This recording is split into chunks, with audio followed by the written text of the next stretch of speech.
Hello everybody, 'tis I, your friendly neighborhood goblin Hocus, and welcome back to another episode in the Minecraft LP series. I do sincerely hope that you're all having a wonderful day and a fantastic week so far. Do remember to drop your likes down below right now and your comments, and also if you are new to the channel, then I would appreciate a subscription if you enjoy today's episode. You may notice that things are changing here in the starter house, and that is because, truth be told, since I built this interior, I haven't really liked it. So right now, in between episodes, I am working to try save it, and I think it's getting better. Slightly better, anyway. This starter house may very well become just a simple transition area, so you come into the house, and then these trapdoors here will take you down into the storage room, and of course, back from the storage room into the house. But I am yet to truly decide the direction in which I want to take this interior area. I could always block this part off with a wall and just have a small room here, but then I feel as though it'd be wasting a lot of good internal space. So I'll keep thinking, I'll keep working. This isn't the finished product, and it's something that I may just take care of off camera, unless I need to fill a few minutes in a video. The first real task for this episode of the Minecraft LP series is to finish up the Iron Golem farm. We took it to a point at which it functions last episode, but it could function even more efficiently. And why the hecking heck wouldn't we want more iron ingots? So I'm over here at the village. I'm going to dump out a lot of food because ideally before I start taking more villagers over there, I'd like them to produce just a few more. Hey, would you look at that? Looks as though the villagers are getting to work already, which is perfect. And it would be rude of me not to do some trading whilst I was here. That's a cool 26 emeralds in the bank. I've just realized that with the addition of those two babies, we currently have 9 villagers in the village, which is exactly the amount of villagers that I need at the Iron Golem farm. So enough procrastinating. Let's get this situation in order.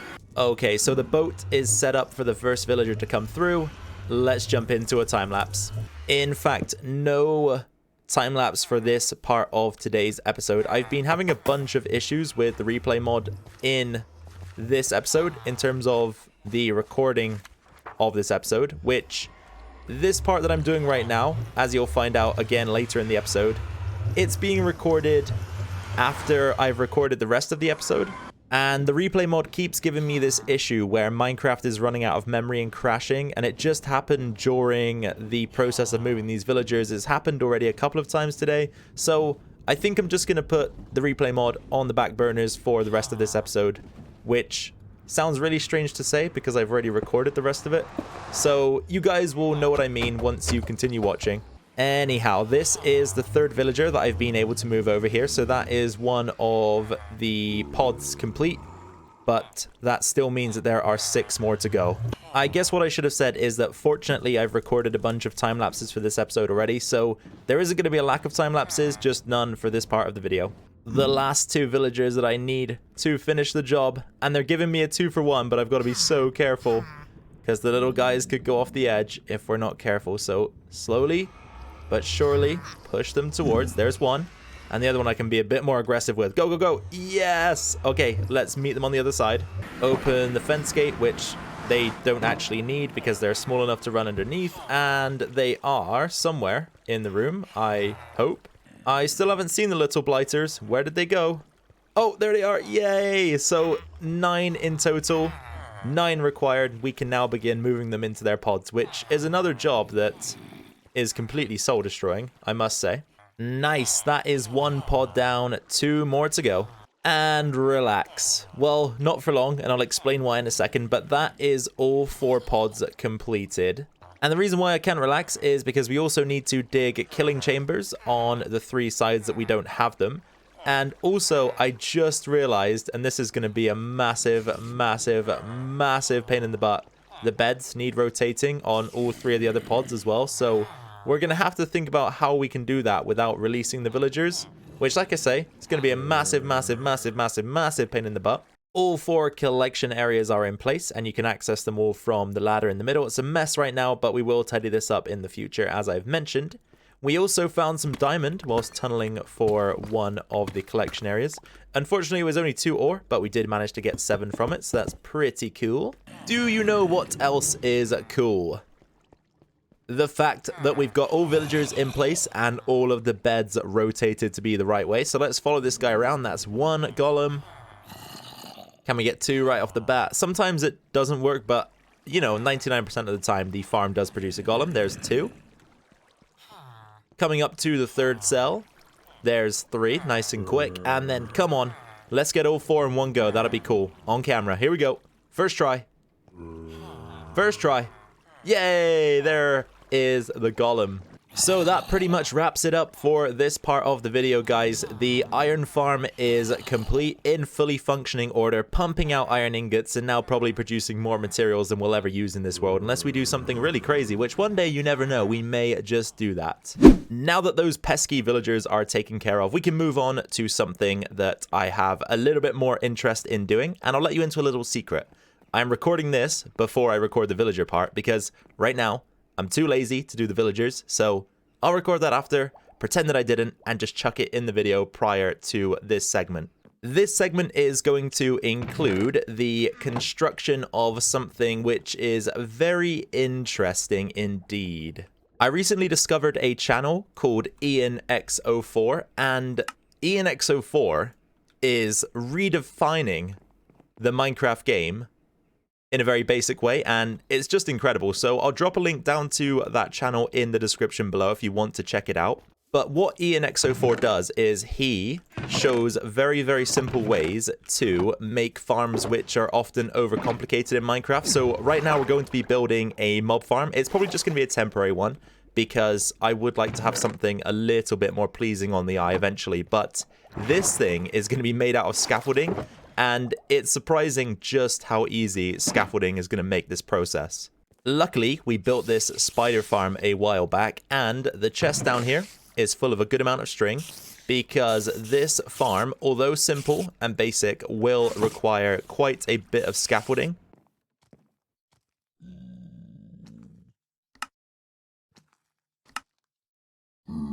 Here we go then. Everything required for the build is in the 2 shulker boxes in front of me. And that's right, you're not mishearing, you're not misbelieving. This is all that you need.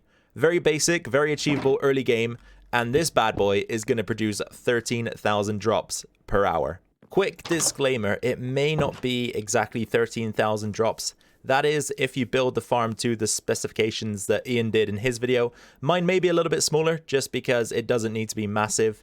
Anyway, I am on the hunt for a suitable location. I'm thinking that somewhere around here will be okay. It's not ideal because you have the higher land of the mountains beside the farm, which could interfere with rates, but that's okay. This farm does not need to be super efficient right now. I'm just building it basically to build up some gunpowder because rockets are a little bit of an issue for me.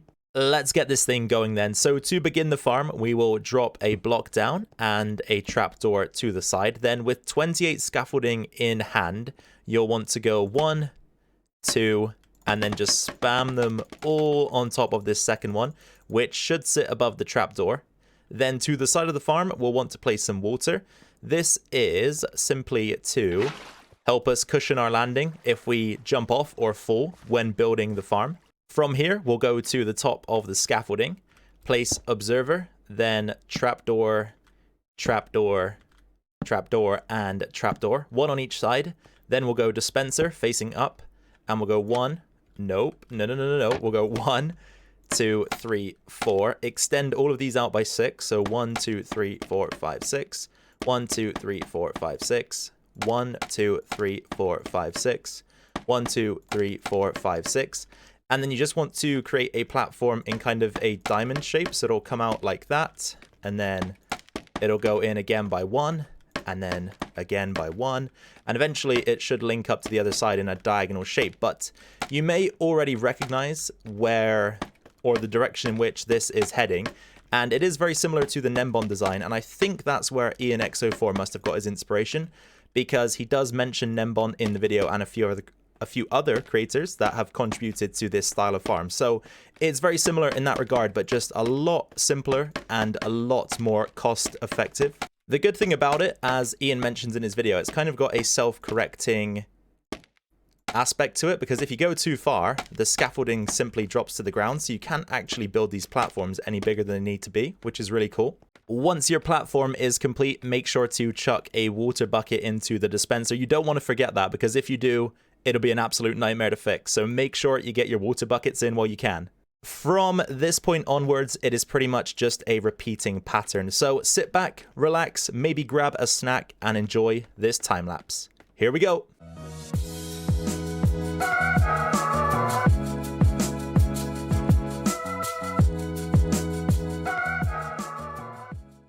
Oh dear, I said grab a snack, and that time lapse was 10 seconds long, but I think that just illustrates how quick it is to build.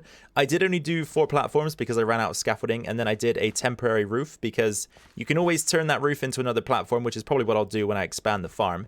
Anyway, from here, we need to do a little bit of redstone, nothing too complicated, so it's going to be something like this. 1 in subtract, and then we'll go 1, 2, 3, all to 4 ticks, like so.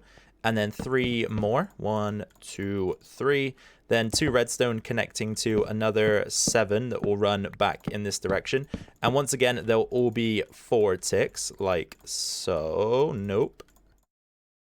And there we go. And then 1 more right here. And then we'll just need a lever, which is very simple to build. Lever.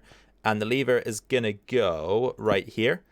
So once we flick that switch, I believe it will start turning the farm on and off, meaning that the water will retract, flow again, retract, flow again, etc., etc. Now for the collection system, which is again very basic. We're going to take our powered rails and our regular rails, and we're going to go out 9 blocks from the middle. So 1, 2, 3, 4, 5, 6, 7, 8, 9. And we're going to do that on all 4 sides. We will also want to make sure that each of these powered rails is powered, so I'll do that using a lever.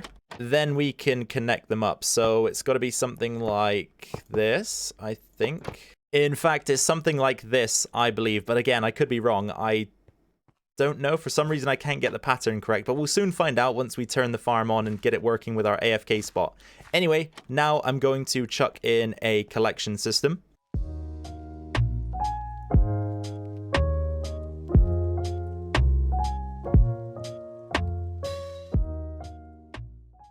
I think that should just about do it. The farm is pretty much ready to go, so we can chuck the hopper minecarts on that are going to collect the items. And Ian says it's a good idea to use 2, because if one stops for whatever reason, the other should push it back on its merry way. I did also carve back a bit of the land here as well, because I didn't want mobs falling on this level. I want them to drop all the way down just in case they won't die if they hit this. And obviously we also want their drops to fall somewhere in the region of these carts. I believe that leaves us with only one thing to do, and that is to build an AFK point and get this farm running. However, at the moment, due to the temporary roof, I believe it will only work at 60% capacity during the night. So maybe I'll time-lapse a bit of the farm and just see what happens. I just want to make something clear. When I say this farm is going to operate at 60% efficiency at night, I mean it's only going to operate at night. During the day, it won't operate. The roof isn't big enough to make the platforms dark. So, unfortunately, it's only going to function half the time. And then when it does function, it's only going to function at 60% efficiency. But we'll just have to make do with that for now. What I'm going to do is set my PC to begin time-lapsing. I'm going to leave it. I don't know for how long. I'll come back when I feel the time is right, and then I'll chuck up a little bit of that footage on screen and we'll review the amount of items that we have been able to harvest.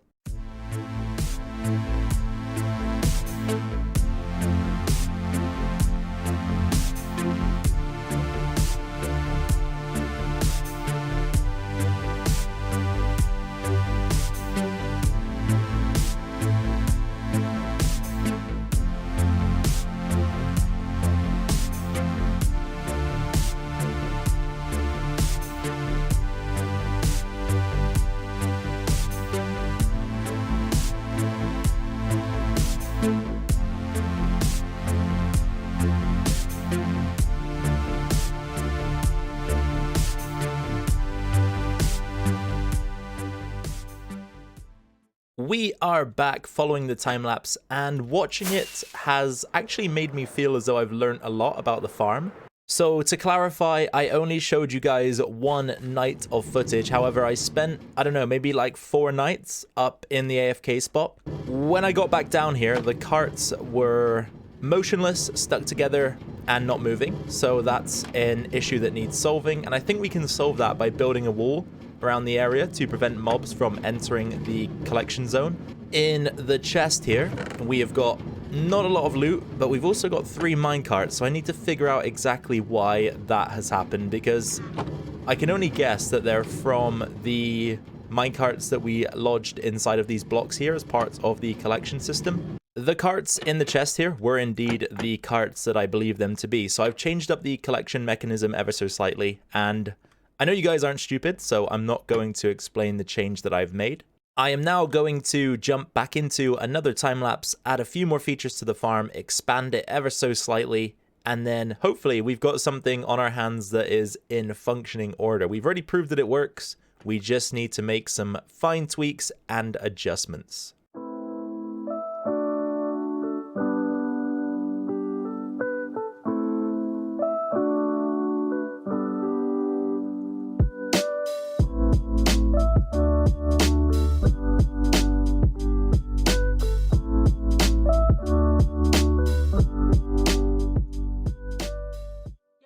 After finishing up the build for the time-lapse, I headed off to grab my dinner and spent a little bit of time AFKing at the farm. So you can already see that over the course of around 30 to 40 minutes, I'd say, we've amassed quite a few items that are no longer being collected. The issue is that as the minecarts pass over the collection system, they're only able to drop off around 4 items, which means that it's far too slow to keep up with the farm itself. Aside from that though, we were able to amass a good amount of gunpowder. I've got 4 stacks and a half here, which is really cool because that's exactly what I built this farm for, was the gunpowder to make rockets. So all in all, I'm pretty darn pleased. The only negative thing I will say is that this build is a monstrosity, very, very ugly, and over the course of the past couple of episodes, all we've built are ugly, temporary fixtures. Well, I guess the iron farm isn't temporary, but I will make it look better over time. This thing, however, will be torn down at some point. So I think I'm probably due, and you guys probably deserve, an episode of building something that actually looks decent for once, because it's been a while now since we've achieved something like that. With access to all of this gunpowder and therefore rockets, I can finally retire the diamond chestplate for a while. You guys already know what time it is. It is time for comment of the episode for episode 5. And today, I have picked a comment by Galaxy Gamers. So thank you everybody for all your comments, and thank you Galaxy for your comment. And Galaxy has written, "The best thing this year was when we played a game where the reader reads a card with a sentence, and in the sentence there is a blank word. So the other people had to choose a selection of cards and they had a word. With that word you made the sentence complete, but it had to be funny. My mum picked up a card saying trick or treat, smell my blank, and my dad picked up a card that said crop duster. My mum read out the sentence and I just lost it. I couldn't stop laughing. There was also some smiley laughing faces, but they don't show in Minecraft for some reason. But I love this comment because it reminds me about some of the best times I've had in my life where you're in those moments and everything is just funny for some reason. You just have the laughs. You can't get rid of them. Once you get laughing, you can't stop. And like Galaxy has said, something gets read out that maybe isn't necessarily incredibly funny, but you're just in that mood. And when you hear it, you break down. You can't help yourself. You can barely breathe. And like I say, some of those times have been the best moments in my life where I felt that way. So I love this from Galaxy, and I can very much so relate to the way he felt that day. And I did ask about the best things that happened to you guys on Christmas, and I really like that Galaxy's was something to do with playing games with his family. That's a great best thing to have in the Christmas period. Anyway, ladies and gentlemen, with comment of the episode out of the way, that means it is time to wrap up for episode 6 of the Minecraft LP series. Thank you ever so much for joining me today. And if you are new to the channel, then first of all, a massive welcome from myself, Hocus. I do hope you enjoyed your stay today. If you did, please go down below this video right now, hit that subscribe button. That will allow you to stay tuned. You can also turn on the bell notifications to be notified when my videos go live and be the first to watch. Make sure that right now you also drop your likes and your comments as well if you haven't done so yet. But aside from that, guys, I only request that you take care, take it easy, and I'll catch you in the next one. Bye for now.